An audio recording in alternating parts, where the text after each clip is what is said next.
God, that was blurry. Hey, what's up, guys? This is the... You know, I totally didn't write anything. Didn't write a damn thing. Boring. Been done. You know what? I think I'll just wing it. Hey guys, guess what? It's October, which means it's time for the horror games and the horror stuff to come out.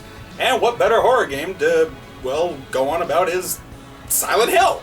Everybody's talked about it, or at least done something with it at some point. But, you know, as big as a fan as I consider myself, I haven't really done anything for the community, if anything at all, except maybe a playthrough or two. But, you know what? I think I'm going to share with you my experiences of the entire Segway storyline from when I first started the series all the way to, yeah, that. This is my Silent Hill experience / review, the way I remember it, back in the beginning of the 21st century. Pretty much. Sort of. Kinda. Not really. Yeah. Enjoy. It's the early 21st century, and I just transferred into a new high school academy to learn technical stuff. Yeah, it's one of those schools. Anyway, when I first arrived, my desk is assigned and all the students sat in rows of 2 side by side around the room with their own PCs. And I was surprised that of, I guess, 60 people in the room, I have to sit next to this, I swear to God, occult, goth-wearing dude with nothing but black and belts and tarot cards, and also being into Satanism. He's a nice guy. No, really. He had the strangest of interests, but we were able to engage into some conversations. Meanwhile, I suppose one came up that had to do with video game bad guys or something like that, and he asked me if I have ever heard of Pyramid Head. I gave him a weird look, like, the hell is that? He gives a tiny explanation, no more than it being a monster from Silent Hill. He shows me a picture online, and instantly, I'm hooked. Yeah. Kinda asking yourself who's the real freak. Okay, so maybe I didn't get as hooked into it right away as I thought I would have, but it definitely did spark some curiosity as to the meaning of this monster. Just looking at him for the first time is very bizarre. Freaky, sure, but you can't help but want to explore it. The goth friend then told me how Silent Hill is a horror franchise and is the scariest franchise to date. Naturally, I had to check it out. I did like a good scare and horror in general. Having grown up watching Nightmare on Elm Street and such, I really couldn't let this pass. So later on I went out and searched for some of the games. Granted, sure, I had heard of the name, but I really didn't have any idea what the series was about. And oh boy was I in for a shock. Much like Gene is today, I was very much out of my comfort zone when I had first entered the series.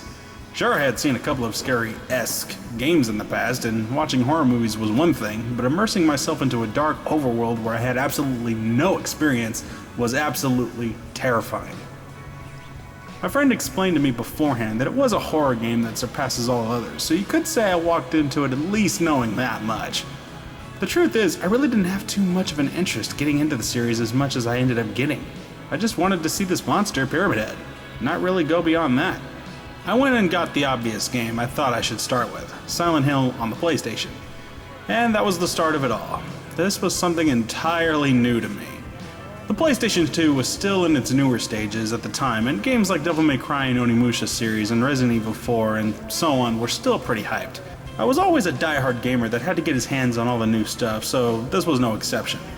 When I first started the game, I'm greeted with this timeless theme song, which I love today, and back then I didn't hate it, but I found it as creepy as I thought, and it was supposed to be for building up tension, and it was PlayStation. The graphics were pretty surprising. Once at the main menu, I pushed start and shook my body loose, getting ready to be thrilled. First thing I noticed and feel, for that matter, is how alone I immediately felt. The thick fog and the echo of my main character's voice calling out to his daughter was already eerie, and different than what I've experienced in games before. But, oh, it was just the beginning. Naturally, as I would imagine I had to, I gave chase after the girl. Stop, don't come back. Cheryl, and I got to an alleyway. Needless to say, anyone who has played this game knows where I'm going. But remember, this was my first time playing anything like this. And the goth friend, aside from telling me about this monster Pyramid Head, gave me absolutely no other information to go on. Rules of the game, nothing. Not even the game Pyramid Head was in. Moving on, I go down the alleyway and things got dark. as I'm sitting in my chair alone near dark since school was done for the week, I began to feel myself shaking a little.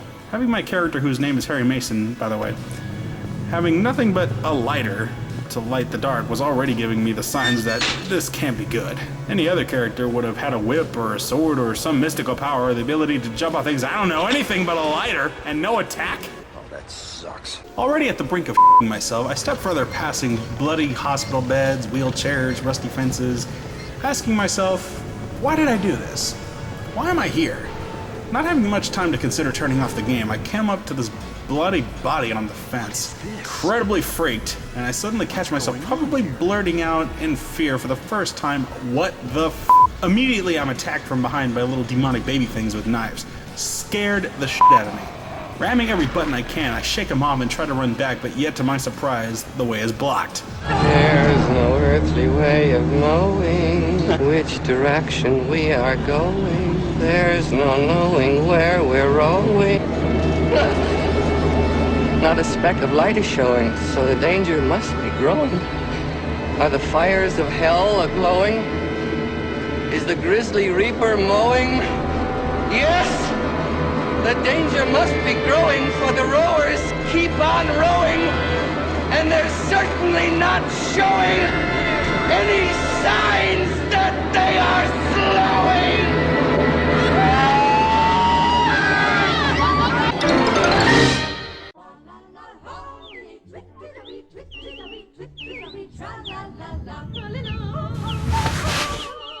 Waking up in a cafe with a cop, Sybil Bennett, I was kind of relieved. I was still alive, and also I wasn't alone, only knowing too well that wouldn't last long. The conversation between the two ends as I thought it would, but surprisingly, Sybil so easily gives up her gun.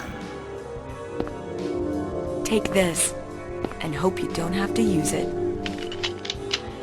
Could you imagine if cops were like that in real life? Oh my god, officer, the bank is being robbed! You have to do something! Why are you giving me this? Take this and use it.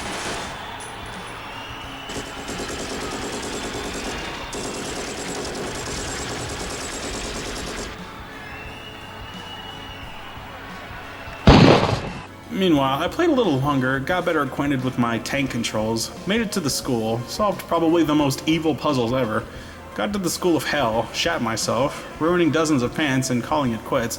Come the weekday, I return and I talk about my experience with the God Dude.